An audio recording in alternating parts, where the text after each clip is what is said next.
الحمدللہ رب العالمین وبہ استعین واشہد ان لا الہ الا اللہ وحدہ لا شریک لہ واشہد ان محمدا عبدہ ورسولہ صلی اللہ علیہ وعلی آلہ وصحبہ وسلم تسلیما کثیرا اما بعد۔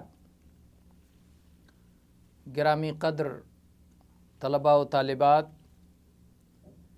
آج کے درس میں انشاءاللہ ہم بعث و حشر سے متعلق گفتگو کریں گے۔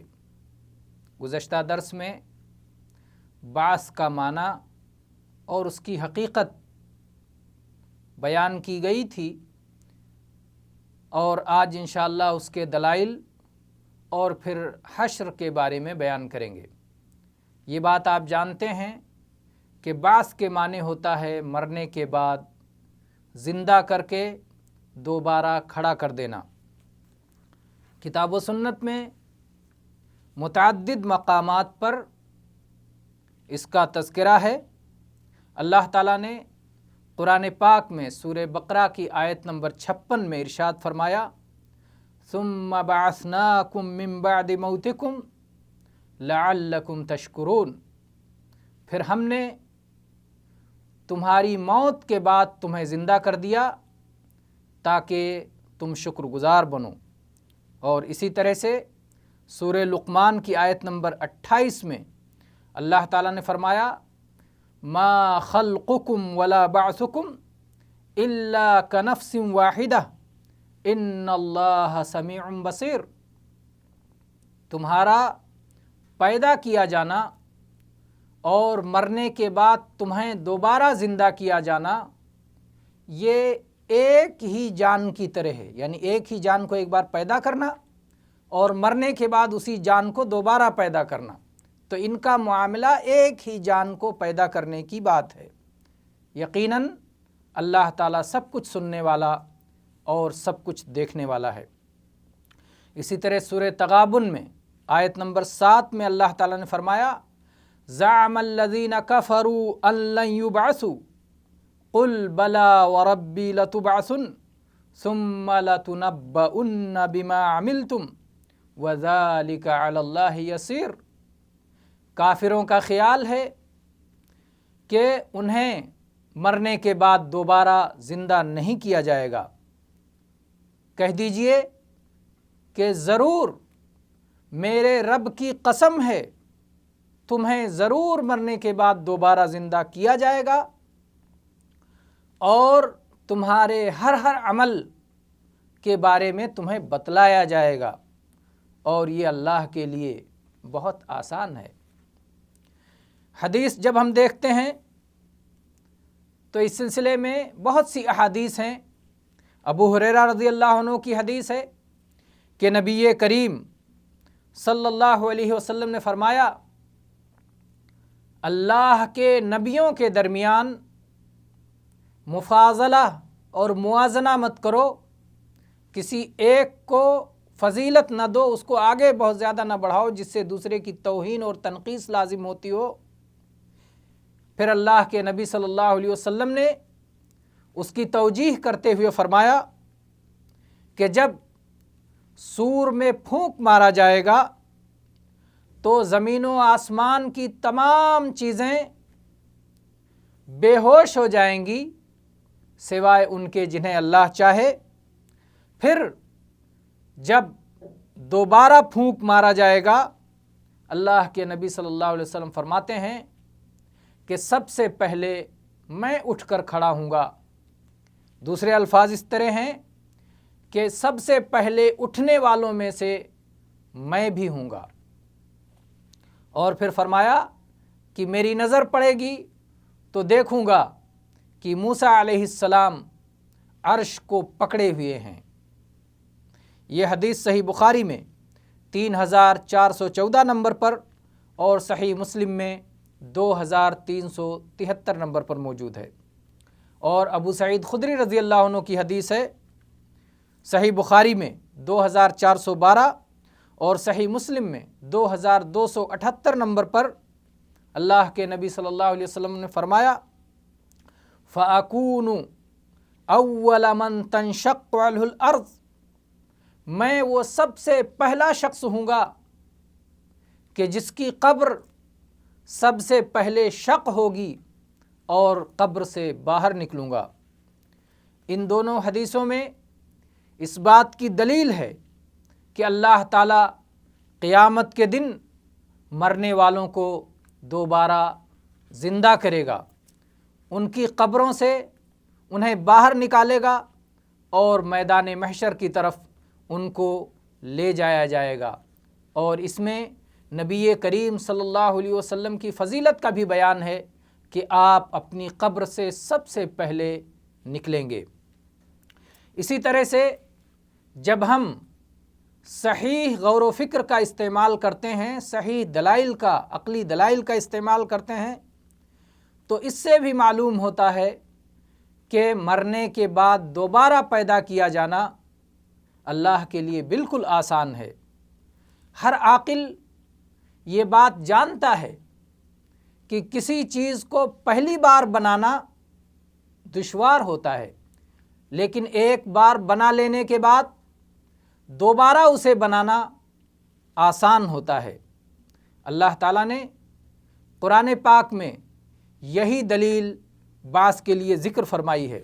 چنانچہ سورہ یاسین میں اللہ تعالیٰ نے مرنے کے بعد دوبارہ زندہ کیے جانے والوں کے اعتراض کو ذکر کرتے ہوئے فرمایا کہ وہ کہتے ہیں کہ ہڈیوں کے سڑ گل جانے کے بعد کون انہیں دوبارہ زندہ کر پائے گا؟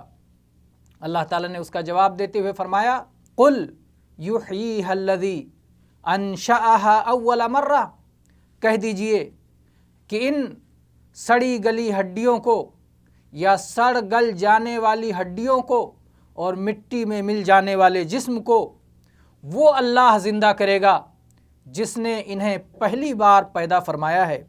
اسی طرح سے سورہ روم کی آیت نمبر 27 میں اللہ تعالیٰ نے ارشاد فرمایا وَهُوَ الَّذِي يَبْدَأُ الْخَلْقَ ثُمَّ يُعِيدُهُ وَهُوَ أَهْوَنُ عَلَيْهِ، کہ وہی اللہ ہے جو تخلیق کا آغاز کرتا ہے، پہلی بار اس نے پیدا کیا ہے اور دوبارہ وہی اللہ پیدا کرے گا، اور یہ چیز اس کے لیے بہت آسان ہے۔ تو یہ وہ عقلی دلیل ہے جو شرعی بھی ہے اور اللہ کی کتاب میں موجود ہے، اور مرنے کے بعد زندگی کا انکار کرنے والے ہر ضدی اور ہٹ دھرم کو لاجواب کر دینے والی دلیل ہے۔ میرے بھائیوں، بعث کے بعد اب ہم حشر کے مسائل سے متعلق گفتگو کریں گے۔ حشر کیا ہے؟ کتاب و سنت کے دلائل یہ بتلاتے ہیں کہ مرنے کے بعد لوگوں کو دوبارہ زندہ کیا جائے گا اور اس کے بعد سرزمین محشر میں اکٹھا کیا جائے گا۔ اسی کو کہتے ہیں حشر، اکٹھا کر لیا جائے گا سارے لوگوں کو۔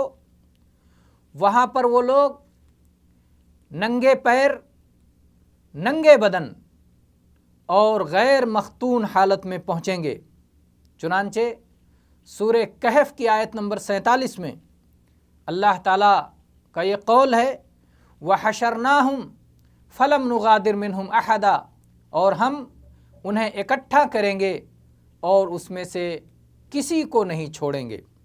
اسی طرح سے سورہ ابراہیم کی آیت نمبر 48 میں اللہ تعالیٰ کا یہ قول ہے یوم تبدل الارض غیر الارض والسماوات وبرزوا للہ الواحد القہار، اس دن یہ زمین بدل کے دوسری زمین لائی جائے گی اور یہ آسمان بدل کے دوسرے آسمان لائے جائیں گے، یعنی زمین و آسمان کو بدل دیا جائے گا اور سارے لوگ ایک زبردست اللہ کے سامنے کھڑے ہوں گے۔